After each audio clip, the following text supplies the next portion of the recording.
Mobilité solidaire. Mise en place d'un service de transport communal adapté aux personnes à mobilité réduite et aux habitants des quartiers plus isolés pour se rendre au marché, chez les commerçants, aux services publics ou aux rendez-vous essentiels. Création d'un parking de covoiturage, lieu à définir avec les habitants. Projet Aglobus, accord de principe. Mise en place d'un service de minibus gratuit qui desservirait les quartiers trop éloignés des arrêts de bus pour que ces usagers puissent rejoindre les lignes existantes, ligne 20 de Saint-Florent. Retraités, autonomie, dignité et lien social. Dès 2020, nous avions défendu la création d'une résidence domotique adaptée aux seniors. Nous saluons sa concrétisation et resterons mobilisés pour que les personnes âgées disposent de solutions dignes et adaptées. Mais accompagner le vieillissement ne s'arrête pas au logement. Favoriser le maintien à domicile, soutien aux services d'aide à domicile, coordination avec les acteurs médico-sociaux, accompagnement des familles.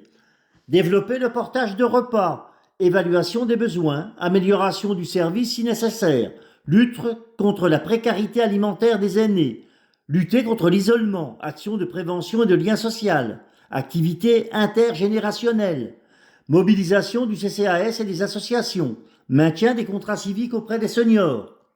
Mutualisation. Construction d'une vraie coopération intercommunale utile et concrète. Aujourd'hui, la mutualisation des services avec Fairshare est très limitée. Nous devons aller beaucoup plus loin et engagerons un travail structuré pour mettre cela en place. Associer et convaincre les autres communes de l'intérêt collectif. Moins de dépenses redondantes, plus d'efficacité, plus de moyens partagés. Groupement de commandes.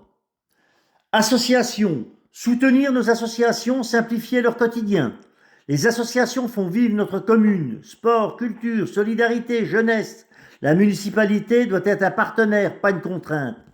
Nous nous engageons à remettre en place une réunion annuelle de planification des salles, rencontre en fin d'année, calendrier partagé et anticipé, dialogue direct entre les associations et la mairie, arbitrage transparent en cas de conflit de date.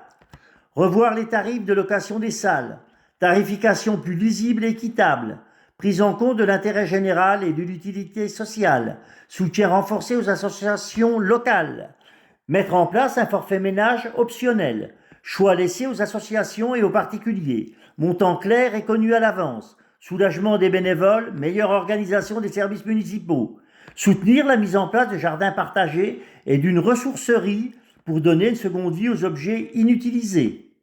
Transparence et démocratie locale, transparence des décisions, consultation des Florentais sur les choix structurants, réunions de quartier régulières, permanence hebdomadaire du maire sans rendez-vous préalable, diffusion en direct des conseils municipaux via les liens informatiques et réseaux sociaux.